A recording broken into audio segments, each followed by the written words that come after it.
Hey everyone, welcome to Shunya One, episode 138. It's just me here doing the intro, welcoming you to yet another episode, and in fact, a very special one today because of the guest we had. And me and Amit actually had a chance to speak to our guest, Harsh Jain, the co founder of Dream11, which many of you, I'm sure, already know is one of the most iconic startups of India today. In fact, I would say they are well beyond the startup tag, uh, given the kind of business they're in, the kind of scale they have, and of course, the unicorn tag that comes with massive success. And it was my pleasure to obviously talk to Harsh about his journey, his motivations, and of course his story behind what actually makes Dream11 tick and where they'll go from here. So let's jump in and hope you guys enjoy the show. All right. Hey, welcome to the show, Harsh. How are you doing? Good, thank you. Doing fine. Hope all is well with you as well. These crazy times. Yes, yes. Well, like I was saying earlier, we only meet on screen with everyone nowadays. So Yeah, we keep meeting on uh, podcasts or forums or internal calls with your team, I'm guessing. yeah. Hopefully, this has been the case for 1.5 years, and I'm really hopeful that 2022 at least will see us getting back to life as normal. I hope we're not that far away. I really hope we're not that far away. I think internally, like at everyone's own workplace, people will get back, but I think Yeah, external meetings Yeah, will might yeah, it's still gonna be a happen while. after Jan 2022. that sounds right. That yeah, I can Yeah, buy that. I also think number of external meetings will reduce now that we've all gotten so much more used yeah. to the talking this way. But yeah, Exactly. True. I well, like And at least for our office, which we call a stadium. Obviously, hmm, it's sports, but we've at least said that we'll be starting soon with only double vaccinated people allowed. So we're right. definitely right. not going to be in a hurry to allow outsiders to come into office for meetings. Okay, all right. Wow. Makes sense. So, Makes but sense. then yeah, so but then you're looking at least a couple of months down the line before you really start getting like any kind of masses of people in, right? I've got to assume most Are Yeah, people you are going commenting on the average age, Amit, of the Dream to 11 team? the average age. yeah. I'm No, I commenting think on I think everybody. I think for us we have the IPL starting September, mid-September, and then Right. back to back with the World Cup, right? So I think there will be a fair amount of people who will want to come and be there live in person when we're running IPL and World Cup on Dream Mhm. 11 Fantasy Yeah. Sports. Yeah, I can see Yes. that for sure. I would think that especially the kinds of, especially you guys have all these live games going on, like, at that time itself. So I think that it would be something that, people would like to see leaderboards and stuff like that as they're going up. Yeah, no, trust me, it's a lot of fun watching those concurrency numbers, on our big displays in office in our stadium Uh-huh. Yeah. as the IPL game is about to start, and you just see this huge spurge, right? Yeah. It's phenomenal. It's every not every business gets to see like that kind of transition in minutes, right? Hmm. And predictable spurt of like 100x growth in minutes. But Yeah. it's nerve wracking for our tech team. I think CleverTap also understands the kind of different numbers we have 1 hour before the game and one Yes. minute before the game, right? Absolutely. So yeah, No, we definitely do. it's But a lot of fun. Yeah. no, absolutely, and that's the energy we all miss. But just to understand that a little more, Harsh, obviously everyone knows today what Dream11 is, and you guys have sort of created the category you are in, especially in India, right? Before this, it probably didn't exist in this current shape and form. Could you, for everyone, our listeners, could you tell us a little bit of your personal sort of entrepreneurship journey to which led to this? We've probably Sure. read it before, but why esports? Why fantasy sports? Why this sort of sector which you honed in on personally? Yeah, no, I think every founder, I believe, should have a personal problem that they're trying to solve. It should be a problem that is deeply rooted in them and they need to solve it personally. Forget about the business, forget about everything else, right? The second part is that if it's a big enough TAM and you can get a good enough team, then you have a high probability of success along with that. But I think it also has to start with you yourself. Why do you want to do this, and why are you going to be there through all the ups and downs that every business will go through? Why will you stick through all of that? So it can't be like a trend or a fad, or like, oh, food delivery is hot, let me go do some food delivery, right? Or like e-commerce is hot, let me do that. Fashion is hot, let me do that. It can't. I don't believe that those will create sustainable entrepreneurship, right? Because every business will have its ups and downs, and when you jump into a fad driven entrepreneurship, the downs will hit you hard, right? Right. So for me, I was a big fantasy sport. Look, I've been a sports fan my whole life. I've played sports since, for my school since I was like 10 years old. So I've been like into sports my whole life. And then when I went to UK to study in 2001 for high school, for college, um, I got hooked onto fantasy football there. And so for the last 20 years now, I have been addicted in the right way to fantasy football, EPL fantasy football, right? One, open secret is that I don't play fantasy football on Dream11. Uh-huh. That was going to be an obvious question. Yeah, yeah. I Yeah. play fantasy football on EPL's fantasy football. I also play on Dream11, but my primary fantasy football platform is still EPL. Yeah. And The fantasy original cricket is account you made. obviously, yeah, that's right. Fantasy cricket and fantasy NBA and baseball and hockey and everything else is obviously Dream11. But it just goes to show the stickiness of a platform, right? When you create your league, your group of friends, you get used to a game, used to a platform, you'll never move in fantasy sports, right? No. Because it becomes your epicenter of watching sports with your friends. And that's when I got hooked on. And then 2007, I moved back to India after my engineering in US, and I continued to be hooked on. And then when IPL started, I went looking for fantasy cricket, and it didn't Right. exist. And then there was this huge market of cricket fans in India, which didn't have something that I believed was the core of any sports fans' engagement with the sport because of personal reasons. Right. And I went out to solve that problem. And only one of my friends was idiotic enough to join me. He's my co-founder. And both of us idiots have been trying to like figure a way out for the last 13, 14 years now. Wow. Wow. And again, when I said it's a category creator in India, right? Obviously, Yeah. cricket was the sort of obvious entry point, and now you guys are across in all sort of sports.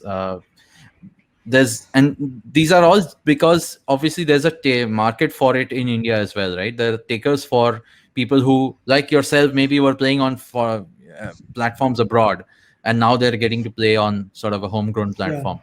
Uh, is is it just because do you still feel it's a purview of these purists or fans or sports fans, or has it sort of expanded to now new sort of entrants of people who never even thought So of it, yeah, playing? it's a good question. It used to be a purist fan following for fantasy sports because it was season long.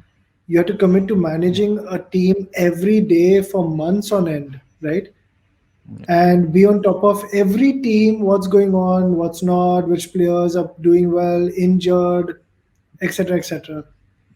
And so that was a model we started with in 2008.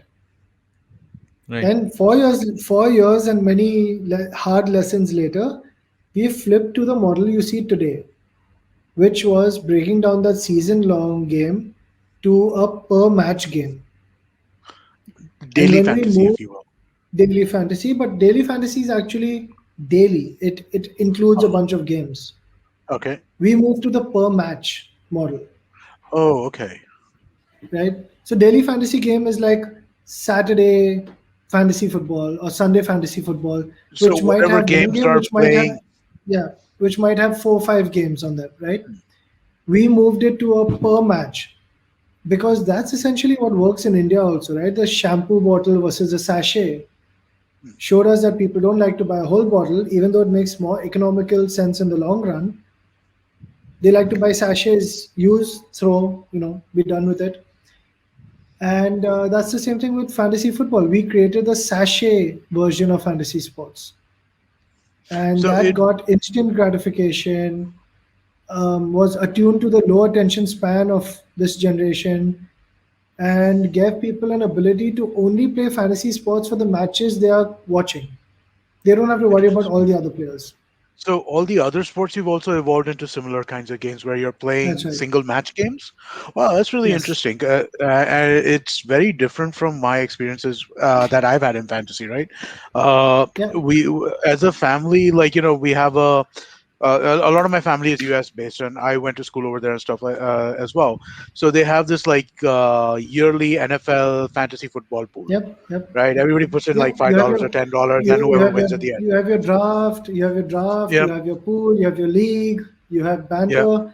I mean, honestly, that's the shampoo bottle, right? right. So, but like Shiladitya was saying that the the target market for that is magnitude smaller, right? So EPL fantasy sports, EPL fantasy football, Mm, right, which is the one that I started playing and the one I continue playing religiously, Right. has has 150,000 Indians playing, and it's the number one fantasy football game in the world, mm. and it has only 150,000 Indians playing, Wow. Interesting. and we have 110 million Indians playing on Dream Yeah, 11, right? So clearly, Yeah. people don't, those 150,000 on fantasy football EPL are purists, and they right. will play every day, and they'll be on top of everything, right? And if you miss one game week in EPL fantasy football, you don't take care of your team, you're going to drop like tens of thousands of places immediately, right? And so it's very highly competitive, but the per match fantasy sports allows you to just play on the matches you're interested in, get in, play, get out, not be concerned about any commitment whatsoever. That's the one that worked in Yeah. India. Yeah. And have you seen this also sort of like flip in the Western markets? Like, how is it still from a business point of view, right? How is it okay for EPL to sustain on the old school model of fantasy, not evolve to how you have? Is it just because they don't see a bigger market, or is it just because is it a ARPU question of the countries they're in? What is it like? No, I Or have think you in opened their most eyes suddenly? no, I think honestly in most markets, fantasy sports is used as an engagement platform purely by the leagues. So they only are actually catering to that purest fan which is really into it. And I think the leagues prefer that. So for example, the IPL fantasy game, until recently when we've convinced them to start moving to a little more daily, until recently for the last like 10 years, IPL fantasy also had only season long. Okay. Because that is the purest version, that is the truest version of the game, right? And I would say most sports administrators believe more in the purest version of the game, which is why we have test matches being pushed also a lot, right? Yeah, they're fans of the It's game, right? because If you're an they're administrator, you fans of care the about. game. That's right. Yeah, You're a fan of the game, so you like the purer version of the game. Right. And the sachet version is more for, the consumerist Commercial. view of the game. That's Exactly. right. It's commercial. Correct. No, and it makes perfect sense given again the kind of market we are in, of course. Which Yeah. is why I asked whether the I don't know, the US or the UK markets, all of these guys, if they even see that as a lucrative option. Maybe like you Yeah. said, you've given them probably ideas. Uh, but on the contrary, if not, does this also open up an opportunity for Dream11? I mean, that was also my future Yeah. question, right? Where do you go from here? Sure. So look, for us, India's a huge market, right? We've got 110 million users. There are 800 million sports fans in India, out of which 500 million watch online sports, right? We've Yeah. scratched the surface. I like saying that 10 million users is like product market fit in India. And until you have 10 million users in India, it's not even Yeah. product market fit. Anyone can get a million users, Yes. right? Because it's just such a large audience, right? Yeah. And so I think until we hit about 250 million users, why should we even look outside, right? Let's focus on India. Let's solve the problem here. The sports market is pretty mature and saturated in all the big sports markets in the world, like UK, USA, most parts of Europe, Australia. These are the large sports markets, and they're mostly saturated. India, you can't buy a jersey. 90% of the people won't know where to buy. 99% people. Let me ask both of you: where do you buy the Indian cricket team jersey? I have no idea. I know the Reebok answer. store? No, no, I Is know it the the Reebok answer store? because I think MPL sells them now. Right now, before that, I don't- that's just in the last few months, right? They just yeah, started yeah, I that. know. Before that, Yeah, I had no idea. No. I'm so guessing my it's the stores. Yeah, physical stores. I yeah, so can't my think of anywhere my else. point is my point is you don't know where to buy the national cricket team jersey. Forget Yeah, like domestic. Forget writing your name on it. Forget putting a number on it. yeah, Forget kids sizes, right?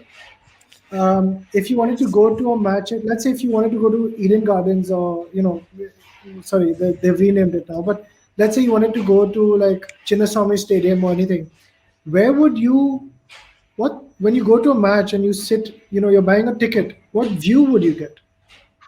hmm, Mm. You have no yeah, idea.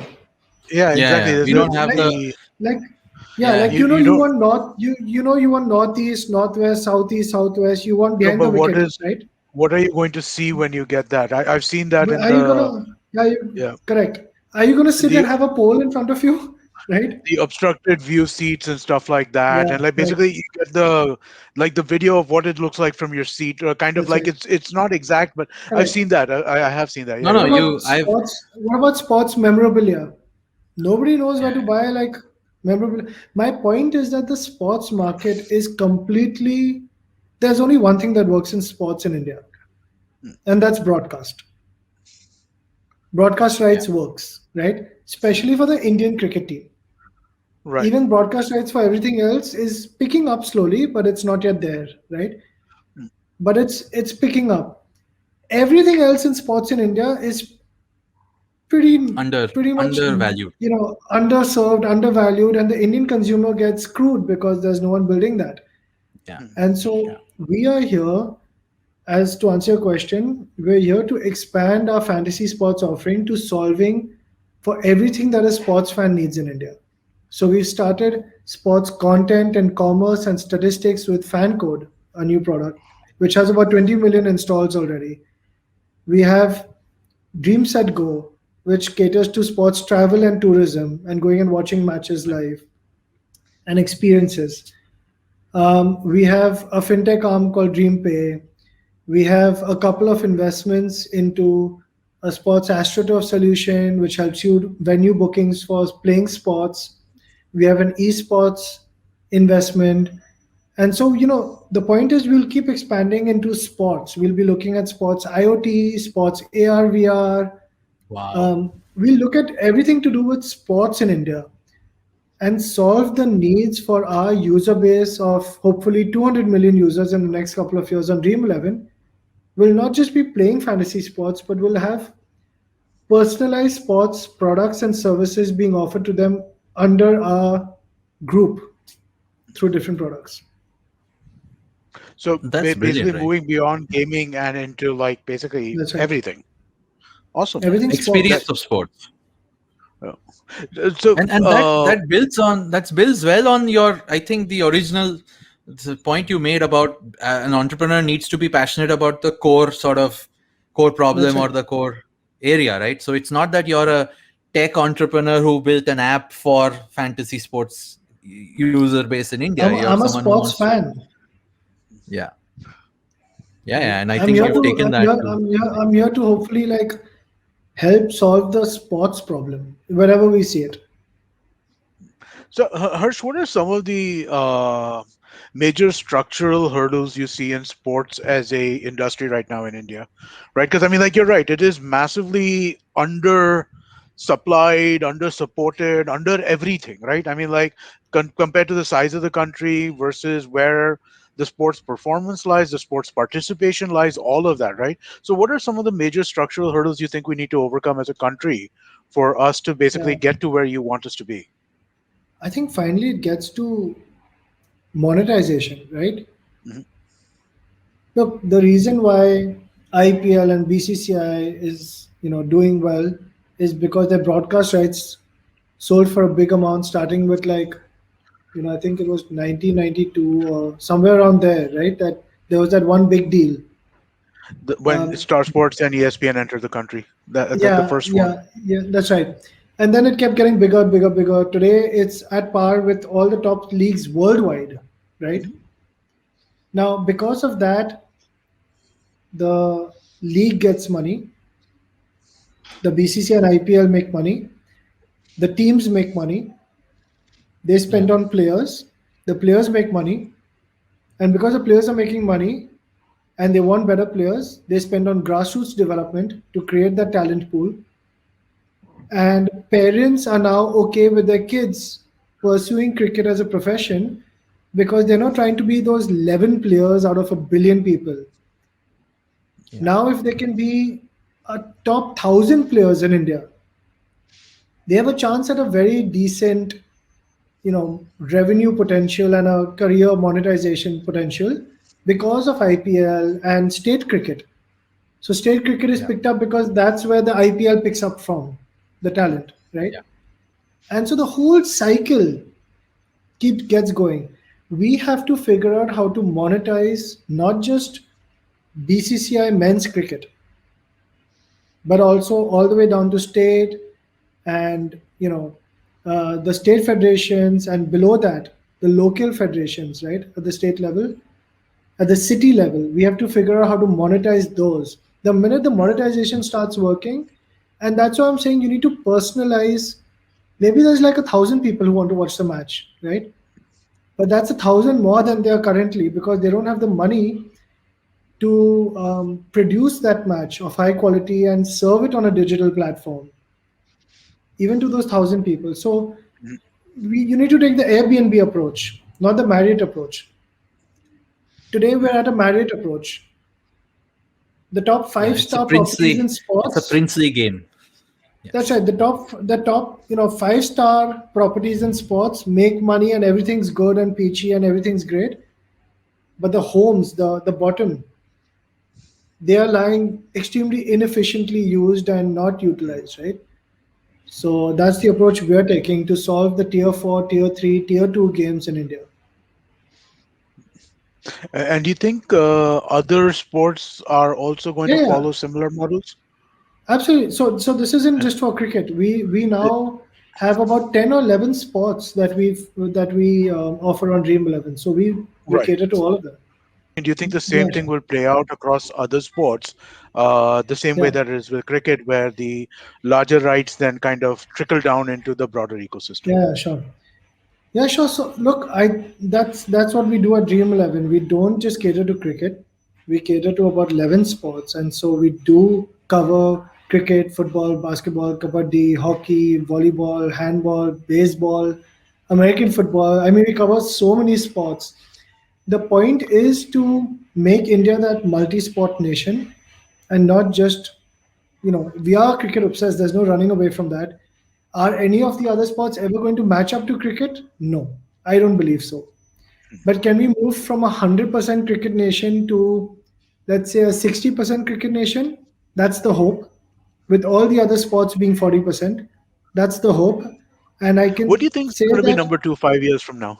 I'm sorry to interrupt your question, but I I just, yeah, yeah, what sure. do you think is 5 years from now? What do you think is number two? Given that you guys see the up I think leveling of cricket. different I think interests, huh? football and kabaddi are, I would say, pretty close to each other. At least Yeah, I can only talk about the data on our platform. But it's also skewed because football is not the most fantasy friendly game because there's not enough events that happen in football that make right. it Hmm. super exciting for fantasy, right? Kabaddi, basketball, cricket, they're all games where every minute the score is changing, Yeah. right? And so fantasy leaderboards go up and down every minute, and that makes it exciting. But I would say I am surprised by the uptick on kabaddi, but it's unfortunate that Kabaddi's monetization is not able to work out well enough to give it that kind of boost in production viewership. I think Star, Mashal have done a great job with Kabaddi. I think Star and Reliance have done a fantastic job Yeah. with football, right? Mhm. But I think these two sports are especially the ones that can grab 10% Yeah. away Wow. from the each potentially. I think. Awesome. Awesome. That's great to know. So, Harsh, I mean, This this has is been this is awesome. all from like Yeah. this is all from a Dream11 point of view, right? The viewership numbers and all are totally different in like broadcast numbers, etc. Right, right. No, but again, I think that the participation in fantasy, to some extent, right, indicates how much passionate viewership there is. I think in some ways, and I think Yeah, that but it's that like I said, it's a little skewed based on the game also, right? yeah, Like for example, football I think has viewership much more than what fantasy would represent. hmm, Oh, it's fair. just those people are not on because the Yeah, fantasy isn't so interesting for them to play. that's right. The per match fantasy for football isn't as exciting. Yeah. Yeah, okay, that makes sense. I can Yeah, see that. yeah, yeah. I can see that. But overall, I think the takeaway I have definitely is that you're basically catering to sports fans. So it might be that you are also doing broadcast in at some point. I wouldn't I So wouldn't keep that. on fan code we've already started doing a lot of like streaming deals where we Right. stream a lot of matches. But again, we are focusing and fan code focuses again on solving the problem rather than being one more solution to a solved problem, right? Which is tier one sports viewership, right? The whole point is that tier two, tier three, tier four sports matches don't get streamed properly. You don't know where to watch them. There are pirated feeds, and there's some at the tier four they don't even get produced Right. because the economics don't work out. Fancore is focusing much more on that tier four, tier three, tier two matches. So we are doing streaming, but we're focusing on a different problem. Perfect. Interesting. But No, and still that's good within to the give them the sorry. exposure that they need. But Yeah. so, but Yeah. still within the like domestic cricket setup, or are we, or are you looking at like? I'm just thinking again, like comparisons of different places and like how sports ecosystems develop, right? Like for example, in Europe, they often do the basketball leagues, which are kids basketball leagues, and growing up, and Yeah. you can start seeing that. In the US, you can see Yeah. college sports on television all the time as well, right? So, are we talking about that kind of thing, which is even broader, or are we still within the quote unquote professional infrastructure when you're talking about tier four and tier three No, so cricket? we strictly cater like on Dream11 we follow FIFS, which is the Federation Right. of Indian Fantasy Sports. We follow the code that they've set, which is like only to cater to matches which are blessed by the global federation body for each sport. Okay. So, for example, ICC approves BCCI, BCCI approves state federations approve district federations. We will only cater to those games Okay. because Okay. we want to make sure that they're professionally approved and they're also under the anti-corruption unit They count. to make Yeah. yeah. Okay. So you won't do to Yes. user generated sports. That's No. We don't want to do like if you're playing gully cricket with your friends, we don't want to stream that and do fantasy sports on it and do all of that. So no, well, that's someone else's app idea, I'm sure. Uh, but maybe. this has been great, Harsh. Thank you so much for taking the time Yeah. and sharing this Thank you with for us. having me. I'm sure we'll continue to see the rise of Dream11 everywhere, and hopefully meet you guys at the stadium in the next 6 to 9 months. If Yes, I and hope when so. I that really works hope out. so. No, thanks a lot for having me. Awesome. It was a pleasure. Thank Th- you so much. cool. I'd also really quickly like to remind everybody, please do a review on iTunes or Spotify or wherever you're listening to this. That really does help us a lot. We would appreciate the support. And Harsh is also on Twitter and LinkedIn and you know where to find Dream11, so I won't have to do that shout out. Yeah. No, thanks a lot. Thanks, guys. See you. Thank you. Thanks. Thank you so much. I V M.